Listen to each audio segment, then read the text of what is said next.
The sun hung low over the Arizona desert, painting the sand and rocks in hues of gold and blood red. The land was quiet except for the creak of a saddle and the steady hoofbeats of a weary horse. The rider was Ethan Cole, a cowboy with dust in his beard and loneliness in his eyes. He'd been on the trail for 3 days, no company but the wind and his horse, Jasper. He was headed toward the trading post near the San Pedro River when something unusual caught his ear.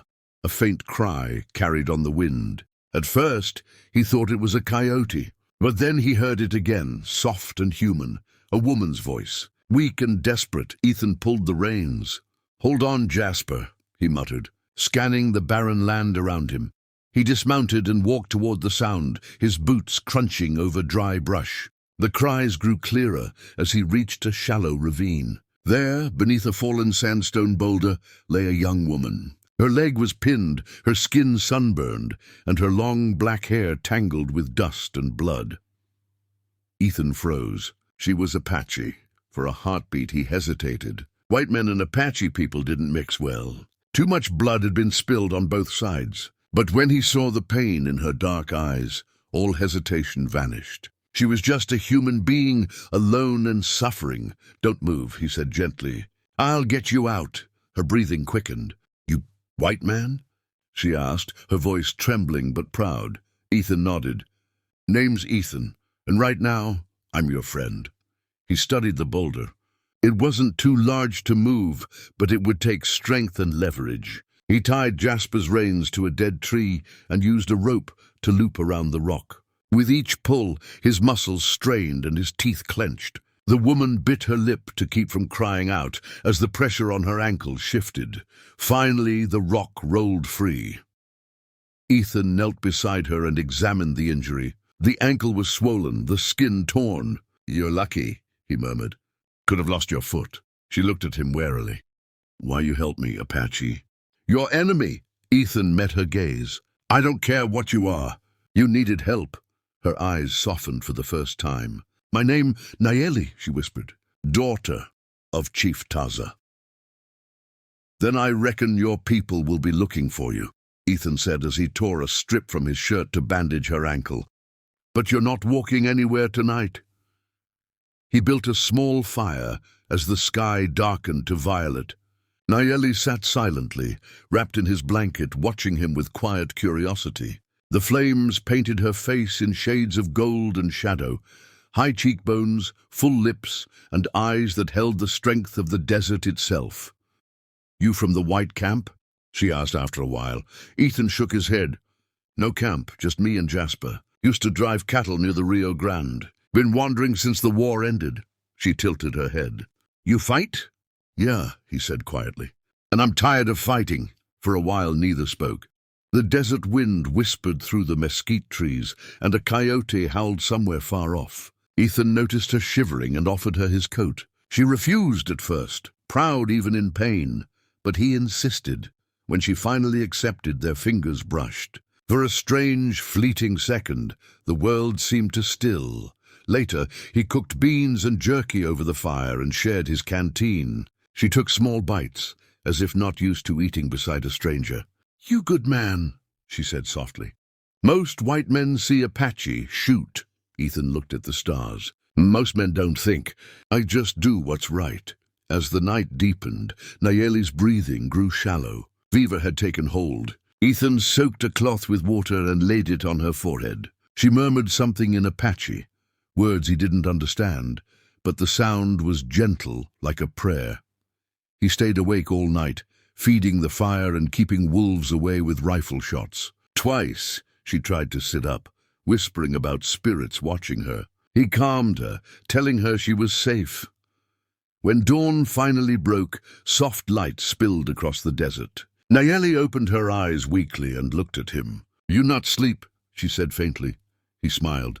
"Didn't want to miss the sunrise." She smiled back, the first real one he'd seen from her. "You strange man, Ethan Cole. Been told that before." He checked her ankle again. It wasn't good, but the bleeding had stopped. "You'll need your tribe to heal this properly," he said. She nodded slowly. "My father will send warriors. They find me soon, And she was right. By midday, the faint thundering of hooves echoed across the sand. Ethan stood up, hand instinctively going to his gun. But before he could react, a group of Apache riders appeared on the ridge, bows drawn, eyes sharp. Nayeli lifted a trembling hand. "No, he helped me!" she cried. The riders halted, confusion flickering in their faces. One man dismounted and rushed to her side, an older warrior with braids streaked with grey. "Nayeli!" he exclaimed, clutching her shoulders. "We thought you dead!" She pointed toward Ethan. "He saved me." The man's expression hardened as he looked at the cowboy. For a tense moment the desert went silent. Then the riders surrounded Ethan, bows still half-drawn. Ethan raised his hands. "Didn't mean any harm. Just found her hurt." The older warrior studied him for a long moment, then gestured for the others to lower their weapons. "You come with us," he said. Ethan hesitated. "I was just gonna head back to town." But Nayeli's father, the one called Chief Taza, appeared among the riders. His presence commanded respect. He looked down at Ethan, his expression unreadable. "You saved my daughter's life," the chief said slowly, his English thick but clear. "Among our people. That means something." Ethan nodded cautiously. "Just did what any man should." The chief's eyes narrowed. "No. By sacred tradition, a man who saves an Apache woman owes a bond to her spirit." "You do not understand. This is not choice." Ethan frowned. "What are you saying?" The chief stepped closer. "You saved her life, by the law of our ancestors. She belongs to you now." Ethan froze, the words echoing in his mind. "Belongs to me?" Nayeli looked down, her cheeks flushed. Around them, the warriors murmured in agreement, some with approval, some with surprise. "I didn't save her for a reward," Ethan said firmly. "I just couldn't leave her to die." The chief's tone was calm but final. "The spirits do not care what you meant. The bond is made. You are tied now, to her life and to ours." As the tribe lifted Nayeli onto a horse, Ethan stood silent, stunned. The desert wind swept around him, carrying dust and destiny. He had come to save a stranger. But the moment he pulled her from that rock, he had changed both their lives forever. Ethan rode in silence beside the Apache riders as they led him through the Red Canyon trails. The morning sun glared on the sandstone cliffs, and a hawk cried high above, circling the sky like a spirit watching from another world. Nayeli rode behind her father, wrapped in a blanket, her head bowed.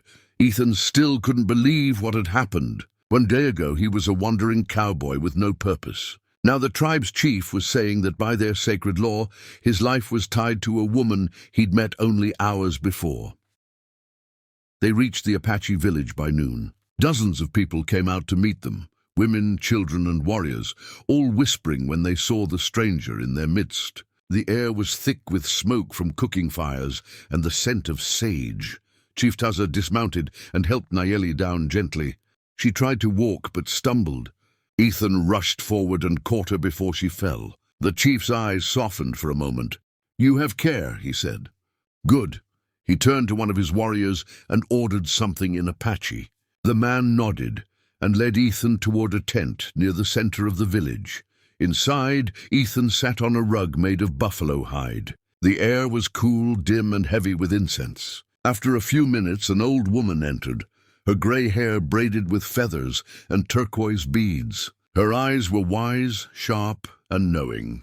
"I am Mother Suni," she said in slow, accented English. "You are the man who pulled the chief's daughter from death." Ethan nodded politely.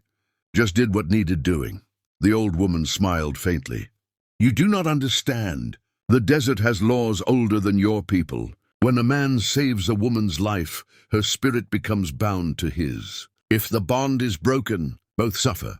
Ethan frowned. "Bound? You mean married?" Suni laughed softly. "Not yet. That is for the spirits to decide. But you are already connected. She feels your heart now, and you feel hers. In dreams, you will see her. In danger, you will sense her pain." He stared, half disbelieving, half curious. He didn't believe in magic, but something about the way the woman spoke sent a chill through him. That night, the tribe held a feast to celebrate Naeli's return. The drums echoed through the canyon, and the fire burned high, throwing sparks into the black sky. Ethan sat at the edge of the circle, uncomfortable but respectful. Naeli approached him slowly, her hair washed, her ankle bandaged in soft hide. She looked different, stronger, glowing in the firelight. "You sit alone," she said, smiling gently. "Not used to crowds," Ethan admitted. "Especially one staring at me like I stole the moon." She laughed softly. "They stare because the spirits chose you. That is rare." He looked at her. "Do you believe that?" Her eyes met his. "Yes, I felt it when you touched my hand in the firelight. I felt safe. My people say safety is the first sign of a soul bond." He swallowed, unsure what to say. She sat beside him, close enough that her shoulder brushed his. The drums slowed, and the dancers began to chant, a low, rhythmic sound that seemed to rise from the earth itself. Chief Taza stood and raised his hand. "This man saved my daughter. The spirits have spoken. We will honor the bond." The crowd murmured with approval. The chief looked at Ethan. "You will stay with us for 7 nights. After that, the spirits will decide if the bond is strong. If they bless it, you will become her husband." Ethan's mouth went dry. "And if they don't?" "Then you may go free," the chief said simply. "But if you leave before the 7th night, the curse will follow you both." The first night, Ethan barely slept. Every sound outside the tent made him tense. Yet whenever he closed his eyes, he saw Naeli, her face framed by firelight, her voice whispering in a language he didn't know. By the 3rd night, something strange began to happen. He could sense her before she entered. He'd be sitting near the fire, and a warmth would fill his chest moments before she appeared. Once he dreamed of her running barefoot through a storm, and woke to find her standing at his tent flap, soaked in rain. "Couldn't sleep," she said softly. "The thunder reminds me of the spirits." He gave her his blanket. "Stay till it passes."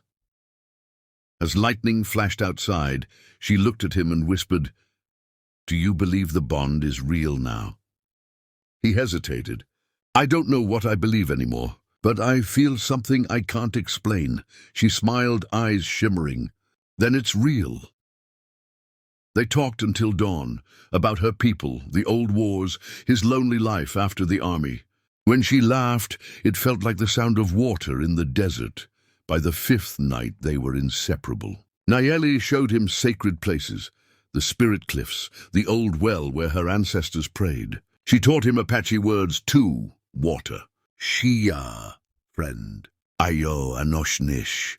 I love you." Ethan didn't realize how much his heart had changed until the day a group of white riders appeared near the canyon, soldiers from Fort Bowie. They demanded to see him, accusing him of hiding among the Apache. Chief Taza stood firm. "He is under our protection." But one of the soldiers laughed. "You're protecting him? That man's a drifter. He don't belong here." Before Ethan could answer, Naeli stepped between them. "He belongs," she said fiercely. "He saved me. The spirits tied our souls. You can take his body, but his heart stays here." The soldiers hesitated, then rode away, muttering. That night, Ethan held her hand as the tribe gathered once more. Chief Taza approached with Mother Suni, both carrying bowls of sacred paint and eagle feathers. "The 7th night has come," Suni said. "The spirits have watched. The bond stands true." The chief dipped his fingers in white paint and drew a line down Ethan's face, then Naeli's. "2 paths," he said. "Now 1. Naeli whispered something in Apache and placed her hand on Ethan's chest. He felt warmth spread through him, like fire and peace all at once. When the ceremony ended, she leaned close and murmured, "Now your heart belongs with my people." Ethan looked into her eyes and realized it was true. He had come to the desert a lost man, but he'd found something deeper than he ever expected. From that day, Ethan Cole stayed among the Apache. He learned their ways, hunted with their warriors, prayed beside their fires. And every night, he and Naeli would sit beneath the stars, their hands entwined. the desert wind singing through the canyons. He no longer rode alone. The land that once felt empty now whispered with life. And though the world beyond their valley would never understand, he knew the truth. He hadn't just saved an Apache woman's life, he had found his own.